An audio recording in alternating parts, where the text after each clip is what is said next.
Hello, everyone. So I would like to talk about something. Honestly, I don't even know how to couch it or what title to call it. But I just going to be it's going to be a bit personal and also not so.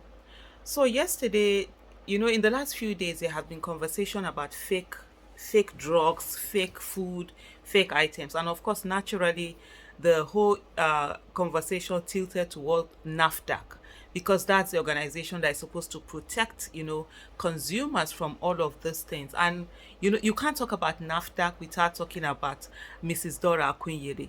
And I remember the first time I knew about NAFDAC was when I was in my final years in the university and I was doing my project. I was doing it on sachet water, trying to find the microbial levels in it or something. I can't even remember what the title of my project was all about.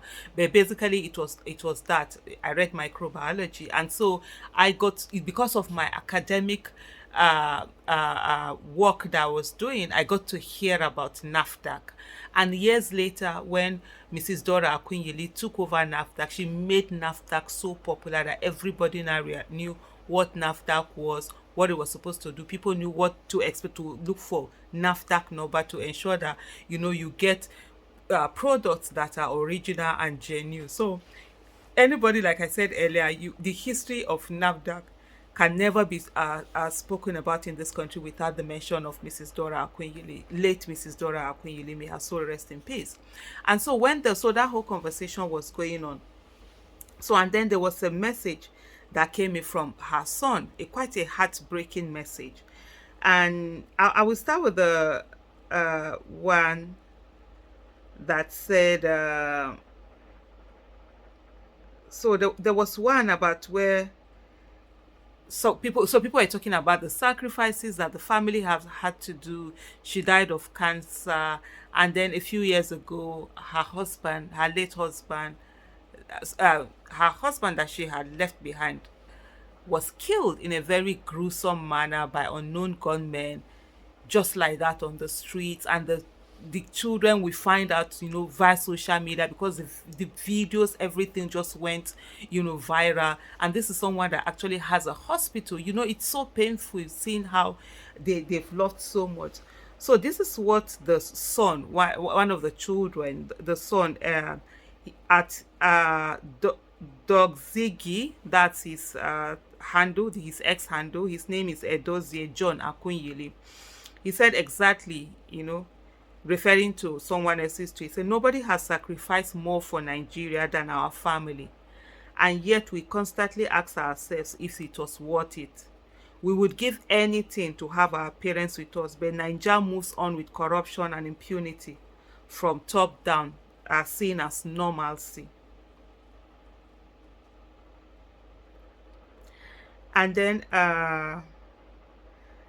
he said something. He would go on to say, sadly, so when people talked about another conversation about the NAFDAC, he says, sadly, she died because she was so engrossed in her work for NAFDAC that she delayed her fibroid hysterectomy for years, which later was found to be cancerous. When I see all the lies, corruption, and dirty politics, it pains me that we lost our mother for nothing. Was it worth it? So that's the painful question he's asking. And then, uh, Dr. Joe Abba, earlier that other tweet was replied, though I didn't cut out that tweet. Dr. Joe Abba on X now say, well, Dog Ziggy, I think that she told me that she had lost her own sister to fake insulin. Of course, we remember that story. Her sister had died because of fake insulin, and she really went after people doing fake drugs. They attacked her. Her house was burned. She was shot in the head. She went through so much, but she's one person that stayed on. And you say, was her fight against fake and substandard drug worth it? Absolutely. She gave her life to save the lives of millions. That's what heroes do. Your mom was a hero. We are grateful to her. Then, of course, her son went on to say, I think it's natural for me and my siblings to feel the way we feel. Thanks for your kind words. And you know, it struck a chord with me just listening to him, hearing him speak. Because lately, especially when it comes with my son, I see that sort of like resentment, and I see, just hearing him speak, it's almost as if I hear my son speak, because sometimes even like when people are like, oh, thank you for your mom is doing, your mom is fighting for Nigeria, your mom, myself is like, no, no, please, we want our mom, before. And this started like in the last maybe like 2 years, 3 years, definitely after answer, because before, you will always feel good and everything, but lately you always, I think, that thing about, we don't want to lose our mom, I don't want to lose my mom, and stuff like this. And I'm going to do this video, not necessarily, I think it's going to be a video for myself and maybe for the future. If one day, definitely one day I will be gone. When I'm gone, whether it's in a brutal way or it's in a peaceful way, I don't know whether I'm going to live to be 80, 90 and die in my bed, or I'm going to be gone down, or I'm going to, maybe some disease will take me somewhere, or whatever it is. I just want my kids, especially my son, to know it wasn't for nothing. I didn't die for nothing. Because sometimes what we don't, when people say, oh, the person died for nothing, Nigeria moved on, it's in my own way of looking at it. It's not about Nigeria moving on, it's about me.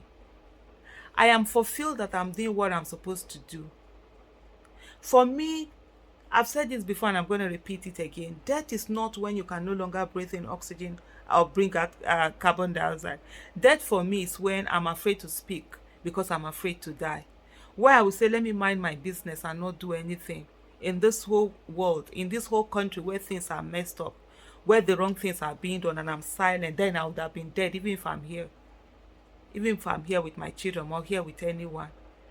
And so sometimes I know how painful it is to loved ones, especially when you have your loved one who is always on the forefront in a country where it seems lives don't matter. It's not really about that country, it's about the person. I chose to do this. I want to do this. I was made nameless, faceless, and voiceless as a child based on the circumstances of my birth. I was made nameless, faceless, and voiceless as a young adult based on the circumstances of my birth. I refuse to continue to be nameless, faceless, and voiceless as an older adult, as a real adult. Today I'm 50 years old and I feel fulfilled. Even if I die today, alhamdulillah. Alhamdulillah, alhamdulillah, alhamdulillah. May Al-Jannah Firdaus be my final abode. That's the prayers always. So let no one, and I hope none of my children, ever feel that I would have died for nothing. I know it's not easy. I know you want your mom, but it's never guaranteed. Because I could literally be inside my house, even under the bed, hiding, and some people will come and kill me. There are people who are in the villages who have died, who are in their 20s. Some of them are teenagers. Some of them are less than teenagers, or in their 40s, 30s, that have been killed for doing nothing, for minding their business, for never saying anything, for never fighting anyone. They were just going about their daily businesses, and some terrorists somewhere came and just attacked them and killed them. So I'm putting this message. I don't know, maybe my kids might one day want to go through my YouTube and find closure. I hope this helps them. Know one thing, Aliyah, Amir, I love you guys so much. You're the best kids anyone can wish for. And we had a great time. But please, don't ever regret the life I live. For this life that I'm living right now, it's what I want to do. It's what is of essence to me. It's what I feel called to do.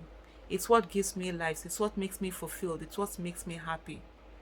Because to shut up and not do anything, just because I don't want to die, that in itself will be death. But I totally also understand the sacrifices that you guys have to make day in, day out, being afraid. I talk about this thing. There was a time I talked about the fact that my daughter is always, she gets so scared when she's calling me, and either I've not picked the phone or something, that sometimes she quickly goes to social media to go and see has anything happened, and maybe she sees my tweets or something.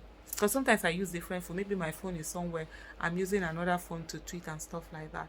But the anxiety that they go through, the fear, because sometimes I always talk about it. I've said this thing before that most times people don't understand the effect that it has on the families. I remember telling my son, because my son read film production in school, and I say, do a documentary